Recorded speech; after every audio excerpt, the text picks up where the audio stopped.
A gente está, pessoal, numa série chamada O Caminho da Salvação. A gente vem falando, são 6 semanas já, mano. 6, né? Essa é a sexta.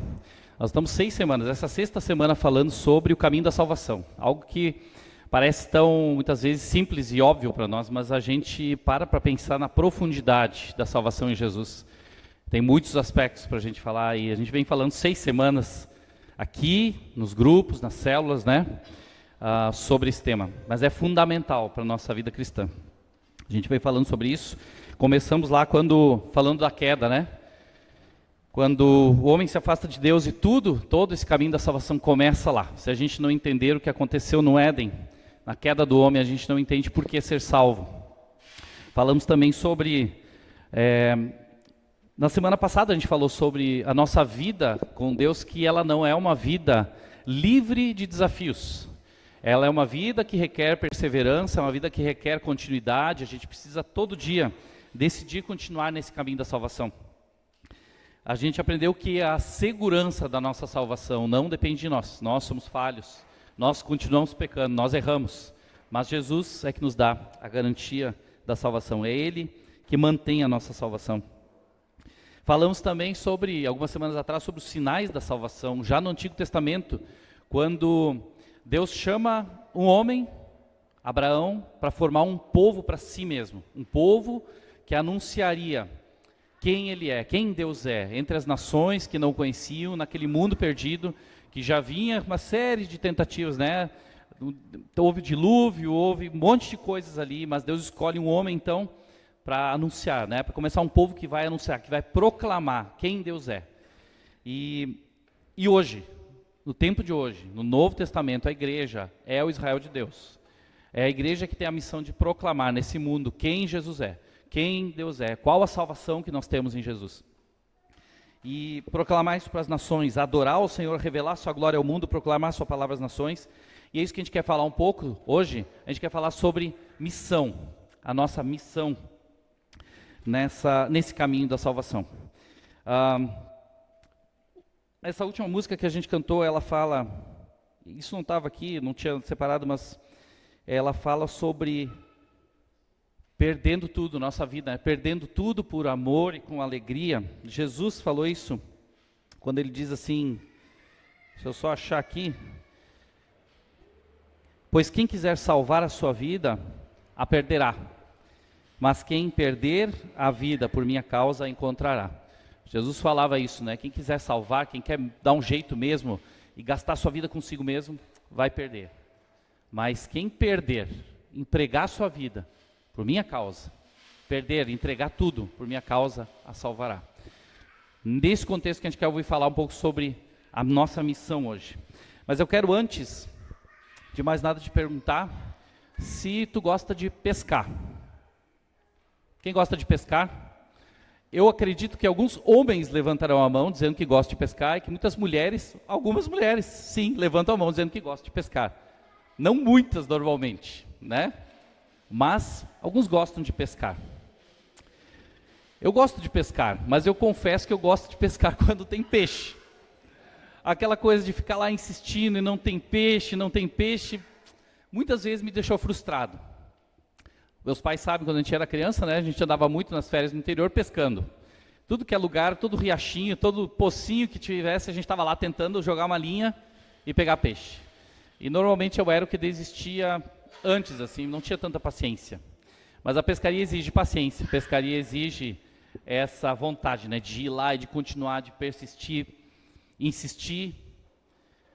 E só não pega peixe quem desiste. Então, muitas vezes eu acabei desistindo. As últimas pescarias nossas em família foi assim, né? Eu passava correndo atrás da Joana e do Pedro, trocando isca e fazendo coisa, e eu não pesquei. Só eles pescaram. Pegaram peixe grande. Mas eu não pesquei porque aí eu estava trabalhando, não estava desistindo. Mas tive que desistir porque eu estava só servindo eles. Mas a gente quer falar um pouco sobre isso. Jesus falou com algumas pessoas sobre pesca. Eu quero te convidar para abrir tua Bíblia em Mateus 4, do versículo 17 ao versículo 23.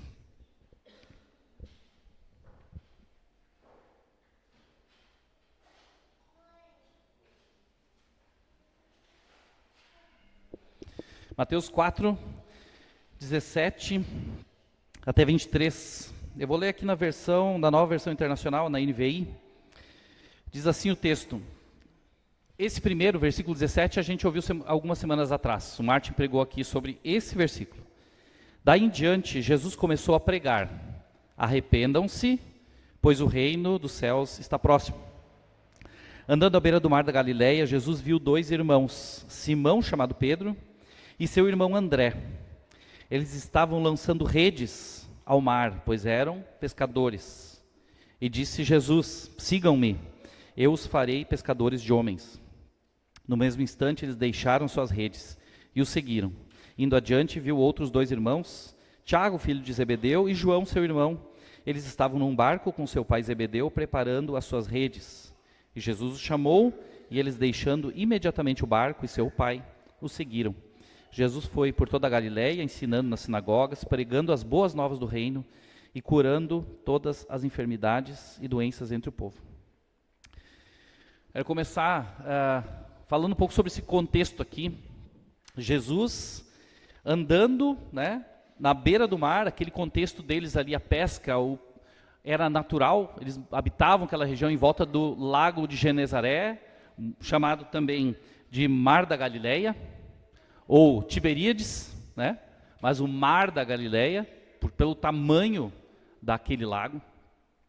E Jesus anda ali, está ali, andando onde o povo está, andando na beira da praia, olhando as pessoas, talvez imaginando aqui a Praia dos Engazeiros, né? Ali, andando ali, não sei se tem pescador lá agora, mas, né?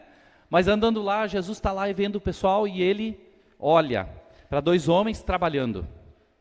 Deus olha 2 homens trabalhando, Pedro e André, seu irmão, e eles estão trabalhando, pescando. Eles não estão pescando por esporte, nem por lazer, eles estão a trabalho. E Jesus fala com eles, apesar de estarem ocupados em seus afazeres, Jesus os chama, os convida para algo desafiador. Jesus chama eles dizendo: sigam-me e eu os farei pescadores de homens. O trabalhador, ele depende, né? O pescador depende do dia de trabalho para se sustentar. Normalmente ele pesca e vende o produto da pesca e tem a sua receita. E assim vai, dia após dia, dia após dia. Se ele não pesca, ele não recebe. Se ele não pesca, ele não vende, não recebe. E essa era a lógica deles também. Jesus faz uma proposta um pouco enigmática ali, né? Sigam-me, eu farei de vocês pescadores de homens.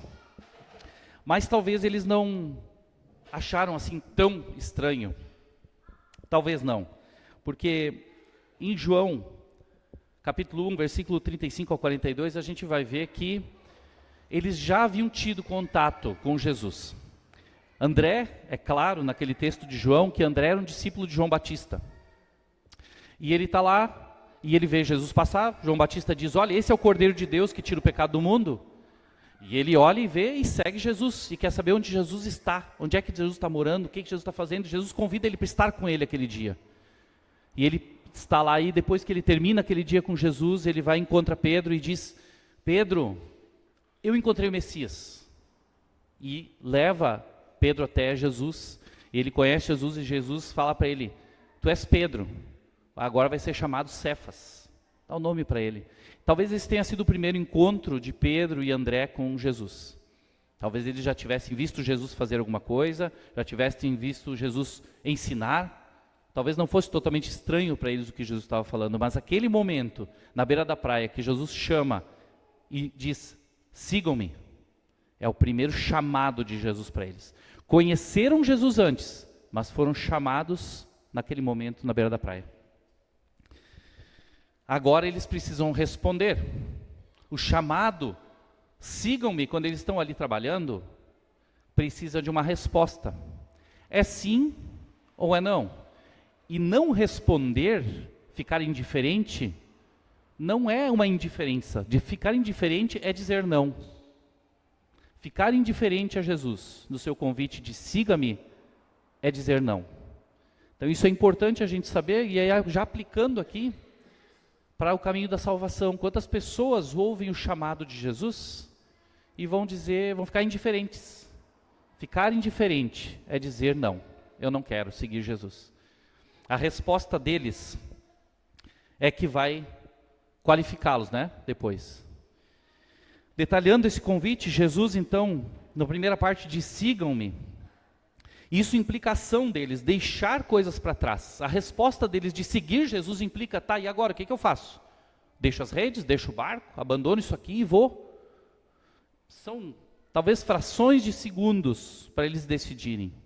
Mas o texto diz que eles deixaram tudo e seguiram Jesus. Deixaram tudo ali e seguiram Jesus.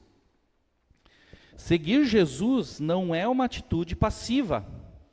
Não é só seguir. Só, Jesus está indo, eu vou com ele. Vou ver o que ele vai fazer, vou continuar assim. Não é passivo. Seguir Jesus não é passivo.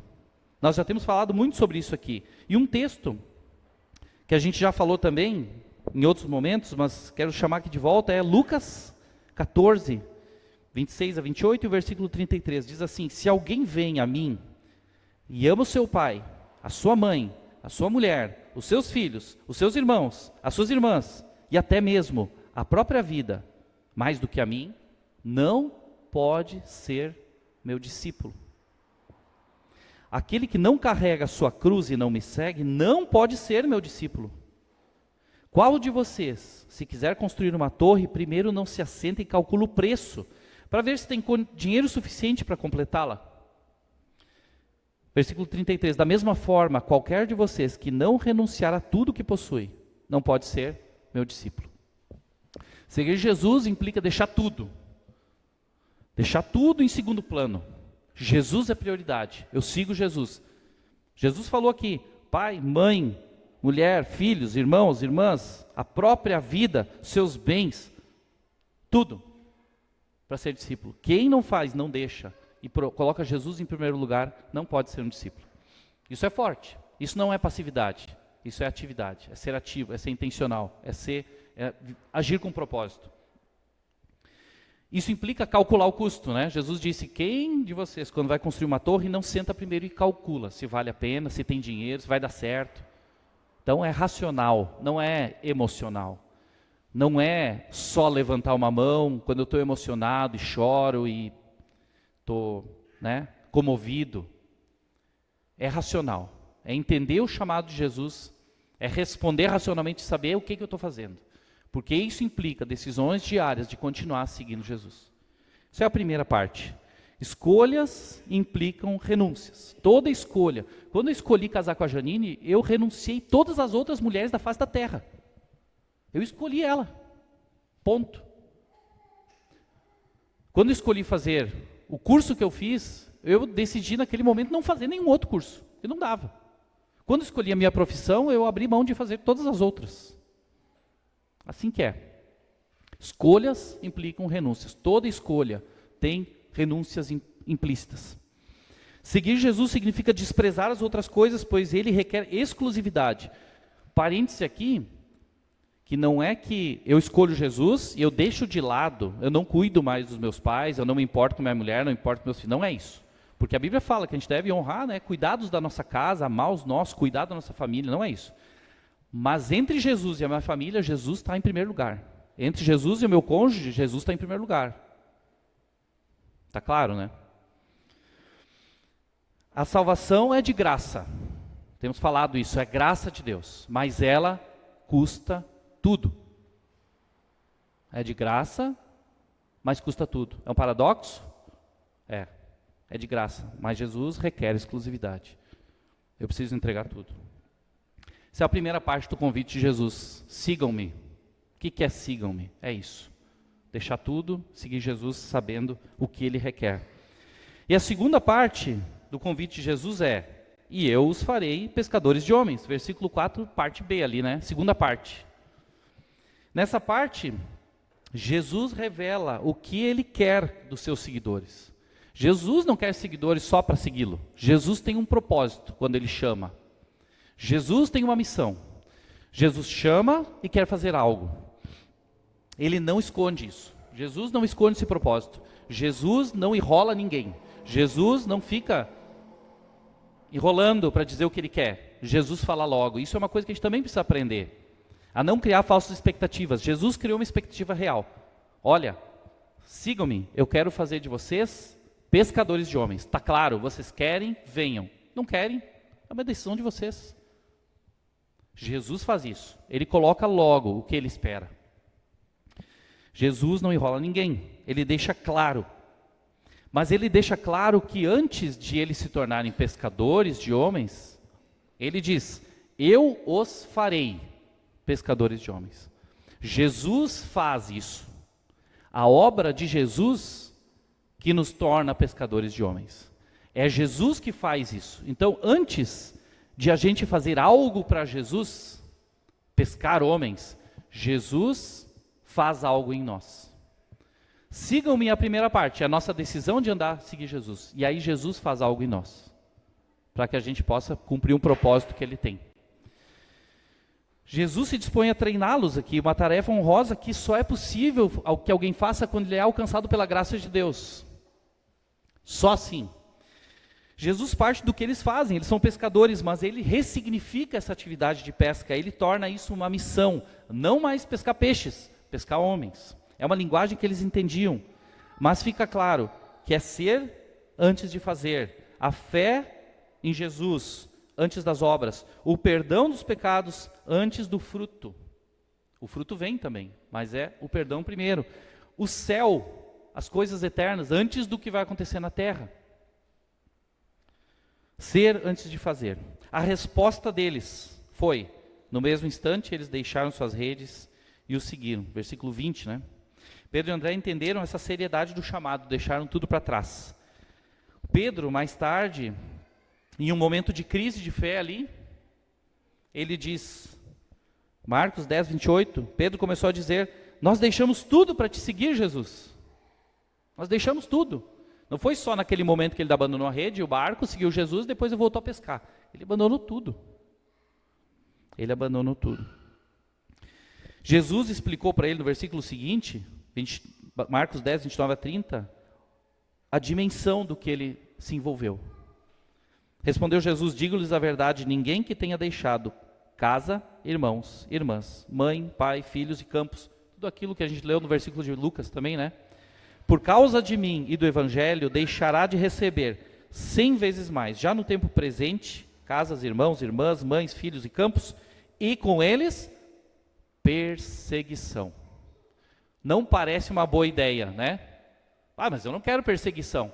Faz parte do pacote. Perseguição faz parte do pacote. Vem junto.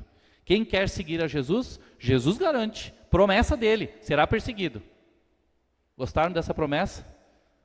Ser perseguido faz parte. É uma alegria, Paulo vai dizer que ele se alegra por ser perseguido por Jesus, né? Por Jesus. E na era futura, Jesus continua a vida eterna. Essa é melhor do que a perseguição? É, mas a perseguição faz parte. O que Jesus quis dizer com a pesca, parece que a gente já entendeu assim, né? Eu já entendi o que é a pesca, mas vamos entrar um pouquinho mais nisso. É profundo. Tão profundo quanto a água, talvez lá do lago de Genezaré. É fundo. Acho que mais fundo até. Quando falou com pescadores, Jesus, claro, obviamente, ele comparou ali a pesca com o anúncio do Evangelho. Pescar homens é levar a mensagem às pessoas para capturar o coração delas para Jesus. Mas, como isso é? Então, algumas coisas a gente quer falar sobre isso, mas eu quero ler para ti um texto. A gente vai ver alguns textos, então não adianta a gente querer abrir todos que não vai dar tempo, né? Mas eu vou ler para vocês aqui. Mateus 13, 47 a 50, diz assim, o reino dos céus, Jesus contando essa parábola, tá? O reino dos céus ainda é semelhante, é como uma rede que é lançada ao mar e apanha toda sorte de peixes. Quando está cheia, os pescadores a puxam para a praia. Então se assentam e juntam os peixes bons em cestos, mas jogam fora os ruins. Assim acontecerá no fim dessa era, os anjos virão, separarão os perversos dos justos e lançarão aqueles na fornalha ardente, onde haverá choro e ranger de dentes. Aqui não está falando que os pescadores, não está falando de nós pescadores, vamos separar bons e maus, não. Está falando do juízo aqui. Mas Jesus está comparando o reino de Deus, o reino dos céus, a uma grande rede de pesca, que atrai, que pega todos os peixes, todos são alvo do reino de Deus. E ele vai atrair, vai trazer peixes bons e ruins. No final, é Deus que vai fazer a seleção, assim como tem a parábola do joio e do trigo, Assim como tem a parábola, outras, né, que fazem essa distinção. Mas está falando que o reino dos céus é como essa rede de pesca. A pesca que Jesus propõe é a salvação das almas, pessoas para o reino de Deus, é um resgate, não é um aprisionamento. A gente às vezes pensa que a rede é uma prisão. Não, a rede é um livramento. É um livramento aqui. A pesca de Jesus, olha o detalhe, não é com anzol. A pesca que Jesus propõe não é com anzol, é com rede. Com o anzol encobre o verdadeiro objetivo. Vocês já viram o anzol? Quantos disseram que gostam de pescar? Quando a gente pesca com anzol, a gente esconde o anzol com uma isca. Muitos, quando eu era criança, diziam que tinha que esconder bem o anzol para o peixe não ver o anzol. Não tem nada a ver, né? O peixe não sabe o que é um anzol. Talvez ele veja o anzol uma vez na vida e ele é fisgado e ele vai para a frigideira, né? Mas a isca encobre o anzol, esconde o anzol. E parece que quando isso acontece, esse é um dos perigos de hoje em dia. Muitas vezes o evangelho é anunciado como uma pescaria de anzol. Ele encobre uma isca atraente, o evangelho é apresentado de forma atraente, bonita, só como algo que atrai. E no fim a pessoa descobre que, peraí, mas tem outra parte aqui que eu não sabia. Não é para enganar ninguém. O anzol, pesca de anzol parece que eu engano o peixe, né?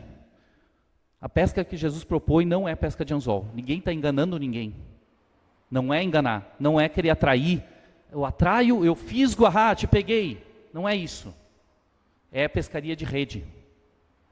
É pescaria de rede. A pesca, como feita na época de Jesus, com barcos, redes, ela pressupõe assumir riscos. Quantos já viram, né? Pesca, vai para alto mar, lá no caso deles no lago, né? Era grande, mas imagina lá uma Lagoa dos Patos, enfim, né? Vai lá para longe, vai lá para o meio, vai distante. E tem vento, e tem tempestade, tem coisas. Assume riscos, exige paciência, o resultado é imprevisível. Não tem garantia de que vai dar peixe. Não tem garantia de recompensa. Mas se não pescar, não vai pegar. Se não tentar, não vai ter peixe. A pesca é um ato de fé. Lançar as redes em águas profundas, deixar afundar, longe da vista, e com a experiência de que, quem sabe, essa rede vai trazer peixes. É um ato de fé. Assim como quem planta, né? Será que a semente vai vingar? Será que vai dar bom? Será que vai produzir? É um ato de fé. Alguns pescadores experientes já passaram a noite toda pescando e não pegaram nada. Quantos lembram aqui do episódio da pesca, né, dos discípulos? Antes até, não só aquela depois da ressurreição, mas antes, quando eles passam a noite toda pescando, eu separei o texto, mas vou contar que eles estão pescando e não pegaram nada. E Jesus vai lá e diz assim, olha, lancem as redes para a pesca, vamos lá para as águas mais fundas e lancem as redes para a pesca. E aí eles dizem, olha Jesus, nós esforçamos a noite inteira, não pegamos nada. Jesus, tu é carpinteiro, tu não é pescador, a gente que sabe de pesca, mas já que é tu que está falando, a gente vai fazer. E eles lançam as redes. Lucas 5, isso, versículo 5 vai dizer, eles lançam as redes. Versículo 6, quando fizeram, pegaram tal quantidade de peixe, que as redes começaram a rasgar-se. Então fizeram sinais a seus companheiros no barco do lado, para que viessem ajudá-los, e eles vieram e encheram os 2 barcos, a ponto de quase afundarem. E quando Simão Pedro viu isso, prostrou-se aos pés de Jesus e disse, afaste-te de mim, Senhor, porque eu sou um homem pecador. Pois ele e todos os seus companheiros estavam perplexos com a pesca que haviam feito, como também Tiago e João, filhos de Zebedeu. Vocês viram que são os 4 que estavam lá no começo, né? Que eu li antes. Então Jesus disse a Simão, não tenha medo, de agora em diante você será pescador de homens. Lucas conta o episódio em que Jesus fala isso de novo, né? De agora em diante, tu entendeu o que é uma pesca? Tu entendeu que é eu que controlo isso? Me obedece? Te torna pescador de homens, agora adiante vai ser assim. A pesca maravilhosa aqui foi um milagre de Jesus, não é o resultado da dedicação e experiência deles. Não tem a ver. É um milagre. Os resultados da pesca proposta por Jesus não são controlados por nós. São um milagre de Deus. Entretanto, já falei mais de uma vez aqui, peixes nunca serão pescados, a menos que uma rede seja lançada. Romanos 10, 14 diz, pois como invocarão aquele em quem não creram? Como crerão naquele de quem não ouviram falar? E como ouvirão Se não houver quem pregue, e como pregarão, se não forem enviados? Como está escrito, quão belos são os pés dos que anunciam as boas novas. Paulo fala, né? Como ouvirão, como crerão, se não há quem pregue? Uma rede precisa ser lançada. O que significa ser um pescador de homens? Pescadores não são formados em curso de pesca. Claro, não é teoria. Faz assim, faz assado, aprende isso, tipos de peixe, técnicas de rede, como lança, não é curso. Não tem curso de pescador. Mas na prática, é na convivência, é fazendo, é tentando, é aprendendo, é observando, é andando com outros. Jesus passou muito tempo com esses seguidores, discípulos dele, investindo na formação. Ele disse, eu vou fazer de vocês pescadores de homens. É preciso prestar atenção, escutar, treinar, repetir, desenvolver habilidade. É preciso investir na formação também da próxima geração de pescadores. Vocês viram ali que estava Tiago e João depois com seu pai Zebedeu no barco? Zebedeu, o pai, estava ensinando os filhos a serem pescadores, formando a próxima geração. Se nós não formarmos a próxima geração de pescadores, a pesca pode parar. Depende de nós. Quanto às competências do pescador, o pescador conhece o peixe, conhece o hábitat, os hábitos, preferências. Ele vai onde o peixe está e não o contrário, não é o peixe que vem. Se o pescador não vai onde o peixe está, não tem pesca.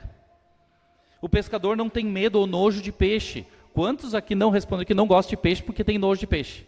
Não querem pegar o peixe na mão, né? Acho que tem medo.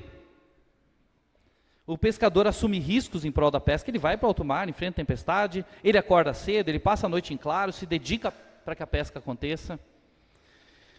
E o pescador de homens, da mesma forma, conhece as pessoas, a sua realidade, as suas necessidades, as suas dores, fala a língua delas, ama pessoas, vai até onde elas estão, não tem medo, nojo das pessoas. Quanta gente, né? Eu não sei como é que é, será que vai dar certo? Não, aquela gente diferente e tal. Não vai dar se for assim. Não tem medo, não tem nojo, não tem preconceito com as pessoas. Se relaciona, se envolve, não se acha melhor ou maior ou superior. Assume riscos pelo reino. Enfrenta dificuldades, perseguições, calúnias, difamações. Empenha o seu tempo, o seu esforço para que o reino avance. Ora, compartilha o evangelho, discipula, serve. Jesus disse lá no final, né? Últimas palavras de Jesus, ele fala: foi-me dada toda a autoridade no céu e na terra, portanto vão e façam discípulos de todas as nações. E segue, dizendo o que a gente deve fazer. Ele tem autoridade e ele nos comissiona. Parênteses aqui, é uma visão errada, muito errada.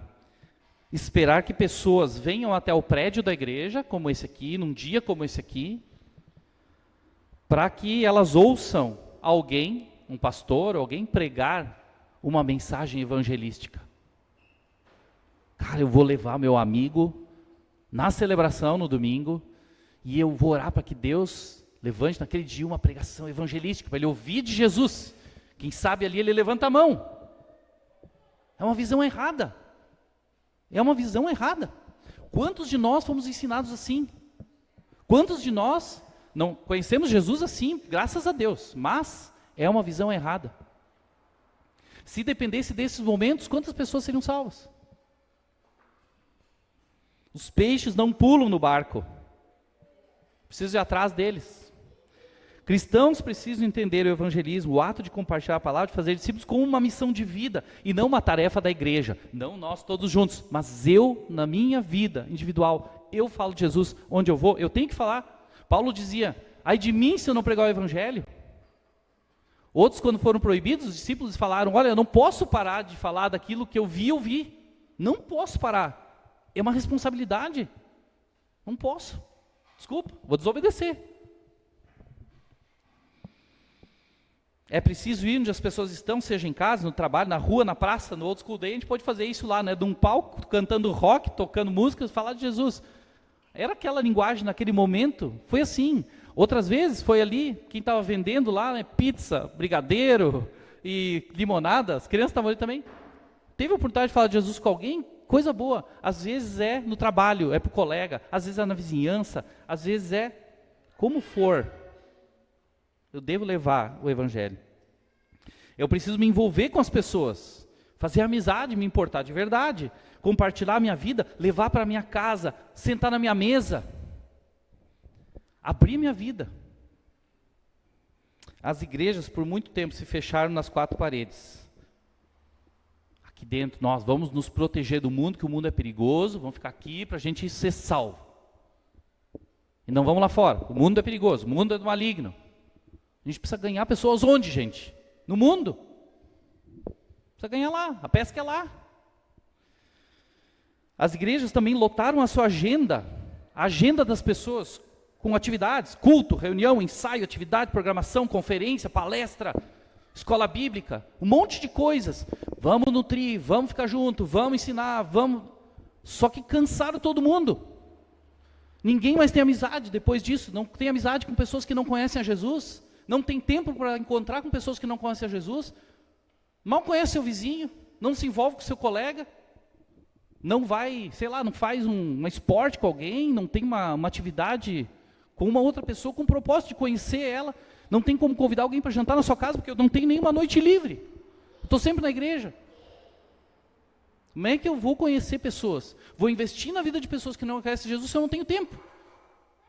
Nós aqui não cremos nesse modelo de atividade, de programação, de um monte de coisa que nos suga a nossa energia, nos drena. Nós cremos numa igreja simples. Nós temos falado aqui muitas vezes de três coisas. Se traduzem em 3 encontros, inclusive. Se tu estiver vivendo esses 3 encontros, tu vai estar vivendo tudo que a gente pode viver, na profundidade que a gente pode viver. A primeira coisa que nós cremos é a vida devocional diária com Deus, para obter alimento, direção de Deus, crescimento espiritual. É ali, no dia a dia, tu e Deus, no teu quarto secreto, no teu lugar. O outro é no relacionamento com a família, pessoas que não são crentes também, para que elas conheçam Jesus na tua família, para nutrir, para andar, para amar, para crescer juntos. Onde a gente exerce também os nossos dons e forma os nossos filhos, edifica nosso cônjuge. E o discipulado, para desenvolvimento da fé e em direção à maturidade. E os 3 encontros que vão suprir isso são celebração aqui, relacionamento, comunhão, encontro, palavra de Deus. É muito bom, mas aqui é um monólogo. Aqui é daqui para lá, e querendo ou não, é pouco tempo, daqui a pouco tempo termina. E terminou, e a gente não consegue conversar, a gente não consegue ir além, mas tu recebeu algo para pensar. A palavra de Deus está sendo pregada, sim. Mas depois disso tem o pequeno grupo. O pequeno grupo é o PG, o GT, a célula, como quiser chamar. Já tem um monte de nomes aqui para isso, a gente vai ter que oficializar um. Não sei qual é, né? Mas é o pequeno grupo, onde a gente consegue entrar mais fundo um pouco. E aí um grupo de 4, 6, 8, 10, 12 pessoas, não sei, depende. Algumas células estão multiplicando, graças a Deus por isso aqui. A gente vai ter multiplicação, vai ter mais células surgindo. Para que a gente possa aprofundar aquilo que a gente está falando aqui, crescer juntos e nos encorajar a perseverar na fé e também para cumprir a nossa missão. É o lugar onde a gente pode até trazer os nossos amigos. Eu tenho vivido com alguém levado para minha casa, para minha mesa, eu posso levar para minha célula. Que ele conheça mais gente, faça mais relacionamentos intencionais de pessoas que vão amá-lo, vão querer falar de Jesus para ele, mostrar o amor de Deus. E o terceiro encontro, talvez tu está no primeiro, celebração, te encorajo, te desafio a procurar uma célula. Se tu está vivendo os dois, eu te encorajo, te desafio a ir para o terceiro nível, que é o discipulado. Onde além da célula, que é 1 hora, 1h30 ali que tu está junto e conversa, e um grupo maior, às vezes tu não fala tudo, às vezes tu não abre tudo, às vezes não dá para falar especificamente dos problemas das situações da tua vida. E nem ser ministrado na palavra nas tuas questões específicas, mas no discipulado dá. É 1 a 1, é 2 pessoas, é 3 pessoas, é 4 pessoas, grupinho pequeno, onde cria intimidade, onde abre vida, onde abre pecado, onde conta as lutas. 3 encontros. Tu vai vivendo esses 3 encontros. Tu vai vivendo tudo para te formar para essa missão. Tudo que é fundamental, para que tu possa servir melhor nesse mundo. Como você faria para cumprir a missão se a tua igreja é cheia e lotada de programações? Como tu faz? Nós queremos uma igreja simples, leve. Nossa missão é com Jesus, não é só a igreja. A igreja é, sim, o corpo de Cristo, é a noiva, nós somos uma comunidade de fé que quer viver junto, mas a gente entende que a nossa missão não é aqui, é lá. Então a gente precisa viver lá. O que qualifica alguém para ser um pescador de homens? Jesus chamou gente imperfeita. A gente vê os discípulos de Jesus, Pedro, João, Pedro muito claro, muitas vezes, dando bola fora, tendo falta de fé, demonstrando falta de empatia. Quando eles querem, o povo está reunido, a multidão, e eles dizem, olha, Jesus, manda esse povo embora aí, que já está na hora de comer, eles estão com fome, manda embora. Jesus multiplica os pães. Quando vem as crianças, eles, tira as crianças, aqui estão atrapalhando, falta de empatia, falta de amor. E aí Jesus diz, não, deixa vir, e ensina eles. São pessoas imperfeitas, como nós somos. Mas Jesus está fazendo uma obra de torná-los pescadores de homens. Jesus estava discipulando eles. Jesus estava formando eles para isso. Eles não tinham vida de oração, muitas vezes, porque eles tentaram expulsar um demônio e não conseguiram. O demônio não saiu. Jesus disse, olha, essa casta só sai com jejum e oração. Outra hora Jesus está orando e eles estão dormindo. Gente falha, gente fraca, imperfeita. Nós somos assim, gente. Fugiram quando Jesus foi preso, covardes, falta de coragem. Jesus tomou indivíduos comuns, simples pescadores iletrados, sem estudo e falhos, e transformou em instrumentos para a salvação de muitos, demonstrando o seu poder. O Evangelho chegou até nós através deles. A igreja iniciou com aqueles caras, empoderados pelo Espírito Santo, e avançaram. E essa missão se expandiu pelo mundo e chegou até nós. E nós estamos levando adiante, empoderados pelo Espírito Santo também, porque somos fracos e falhos como eles eram. Não tem a ver com a formação educacional, personalidade ou cargo ou posição na igreja. Ser pescador de homens não tem a ver com isso. Ser pescador de homens não tem a ver com essas questões que a gente muitas vezes coloca. O que precisa é estar disposto a compartilhar o Evangelho com os outros e, claro, antes, ter sido pescado por Jesus. Ter sido pescado. Com aquele sigam-me antecede o ser pescador de homens. Seguir antecede. Seguir e deixar Jesus te tornar um pescador de homens. Antecede ser um pescador de homens. Para ser discípulo, para fazer discípulos é preciso ser discípulo.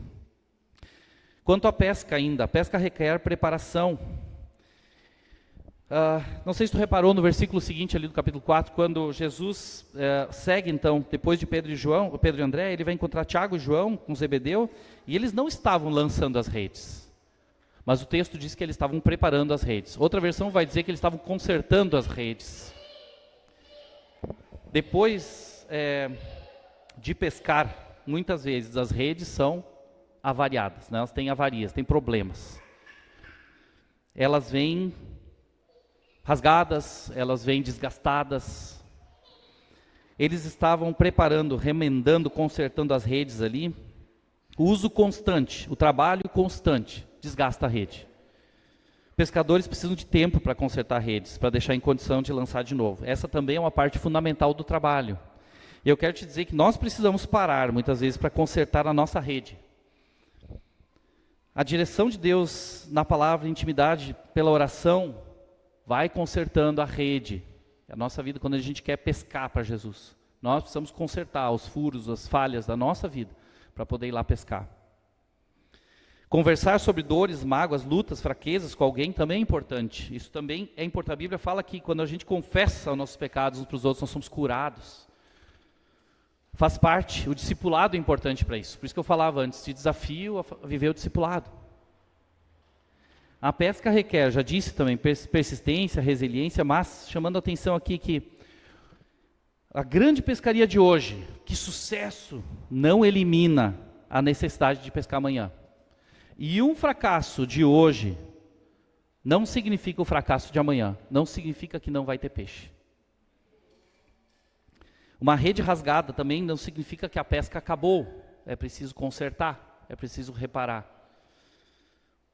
Para lançar a rede de novo. Não podemos viver com base na experiência fantástica ou no fracasso terrível de ontem. Cada dia é um novo dia. A Bíblia diz que As misericórdias do Senhor se renovam sobre nós a cada manhã, cada dia é um novo dia. Jesus disse, basta cada dia o seu próprio mal. E assim também, o que é bom, também passa. Tudo passa. A gente falava esses dias, né? Alguém disse assim, olha, no melhor dia da tua vida, abre uma carta que eu deixei. No pior dia também, abre aquela mesma carta, está lá escrito, tudo passa. O melhor dia passa, o pior dia passa, tudo passa. Então, é preciso continuar, é preciso recomeçar. Haverá dificuldades, mas a alegria de vermos pessoas apaixonadas por Jesus supera em muito a dor, o cansaço. Desafios práticos para a gente encerrar aqui. Primeiro, siga Jesus, porque o convite é, siga-me. Siga Jesus e deixe Ele te transformar no pescador de homens. Siga Jesus e deixe Ele operar na tua vida, para que Ele molde a tua vida. Vive o processo com Ele. Busca a Deus, busca a direção dEle. Deixa que Ele faça as mudanças na tua vida. Durante a nossa vida cristã, a gente vai vivendo isso. Os discípulos viveram 3 anos e meio com Jesus. E eles não estavam prontos no final. Jesus disse, olha, eu vou. Vocês não estão prontos, não. Eu vou, deixei uma missão, mas eu vou deixar o Consolador para vocês aqui. Ele vai ajudar vocês, vocês vão precisar dele. Sozinhos vocês não fazem nada, não. Tem um Espírito Santo com vocês. O Espírito Santo nos capacita, nos ensina. A Bíblia diz que Ele nos ensina, nos ajuda a lembrar daquilo que nós ouvimos, daquilo que nós aprendemos. Só que se a gente não aprender, a gente não vai lembrar.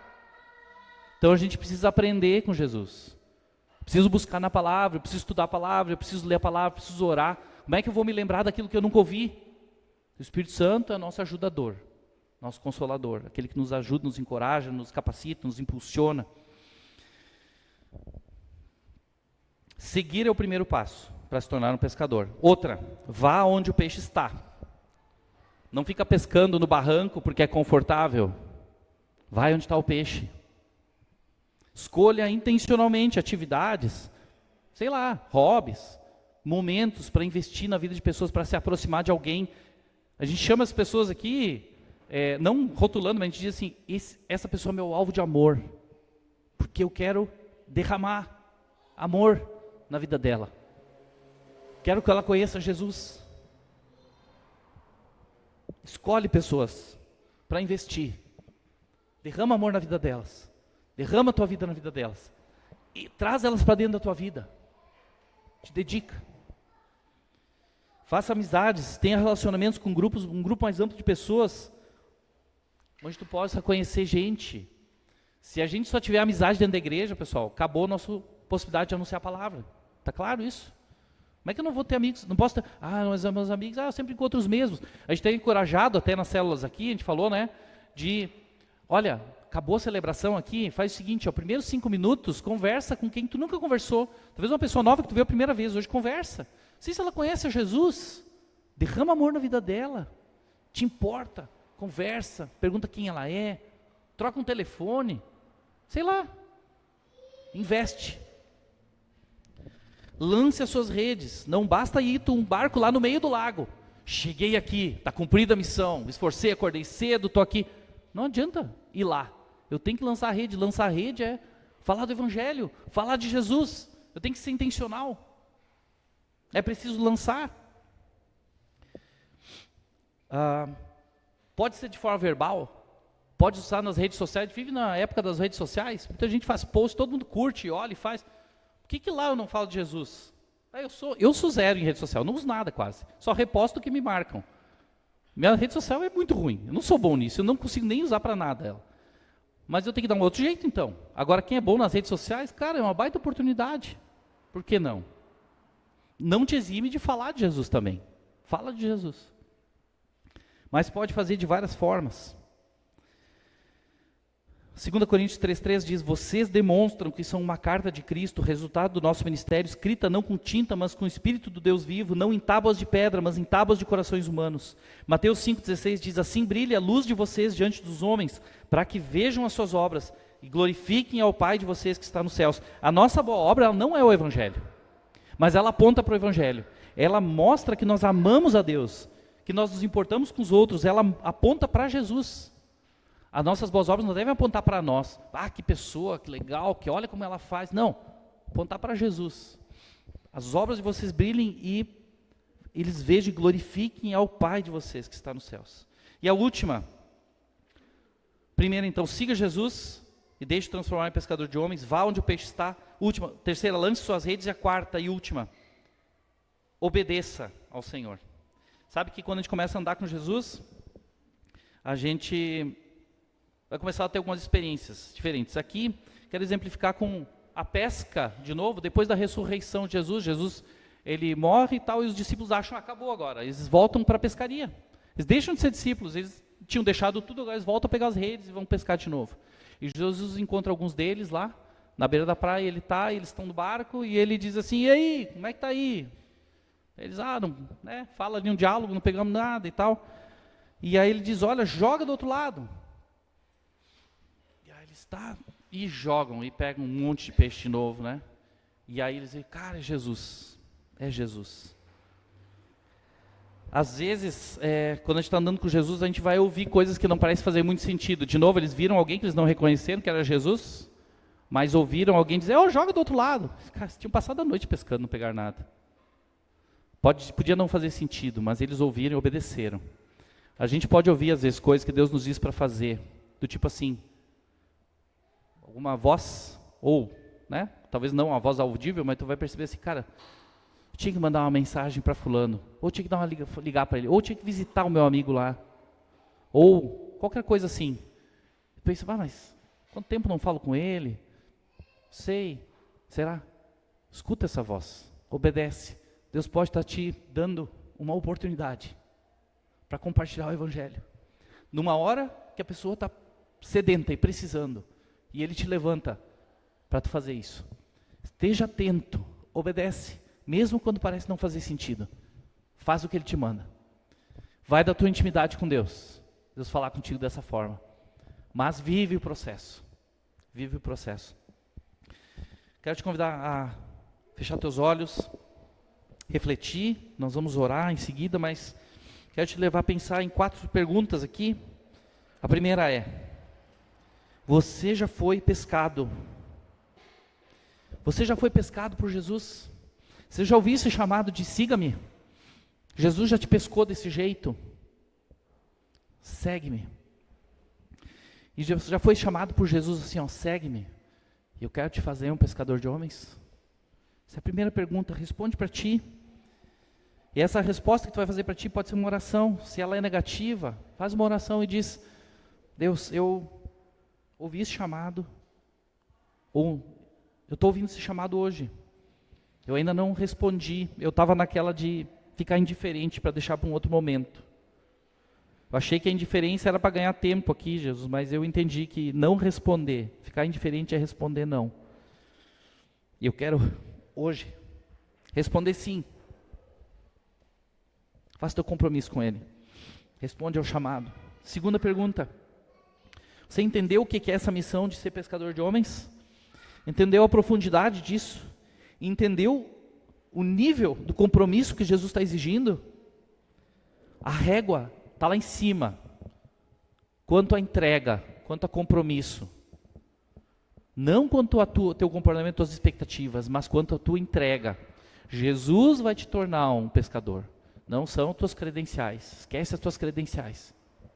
Jesus quer fazer isso na tua vida. Mas você entendeu essa missão de se tornar um pescador de homens? Você quer viver isso? Seguir Jesus é a primeira parte, mas se tornar um pescador de homens é a segunda parte. Terceira, você está deixando Jesus torná-lo um pescador de homens?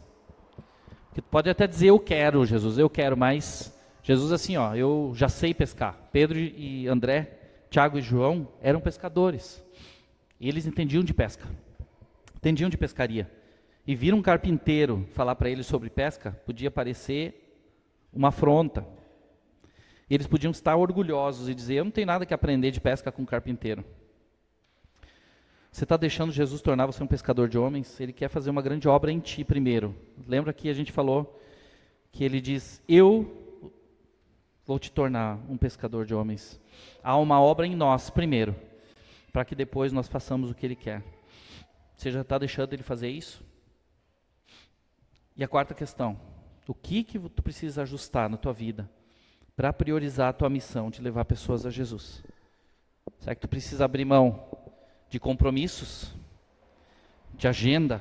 Precisa liberar tua agenda? Precisa, talvez não liberar tua agenda está liberada, mas tu está gastando o teu tempo disponível com lazer, com entretenimento, com teus próprios prazeres. Teu tempo está disponível, mas tu gasta ele como tu quer, nas tuas coisas. E tem esquecido que a obra de Deus, a missão dele, a pescaria, é urgente. E Deus está chamando pescadores de homens.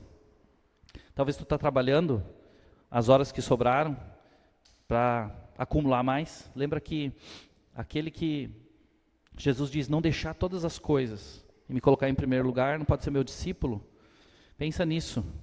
A gente precisa trabalhar, né? A Bíblia fala ali que vai ter com a formiga o preguiçoso, porque ela trabalha para juntar para o inverno, mas também fala que as aves do céu, elas não semeiam, não colhem, não ajuntam em celeiros, e o Pai Celeste as sustenta, a provisão vem dele.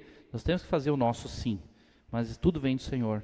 E aqui Deus está te chamando para ser um pescador de homens. Há uma missão muito grande. As últimas palavras de Jesus foram investidas em relembrar, em comissionar os seus discípulos para essa grande missão. Vamos orar? Deus, o Senhor conhece os nossos corações.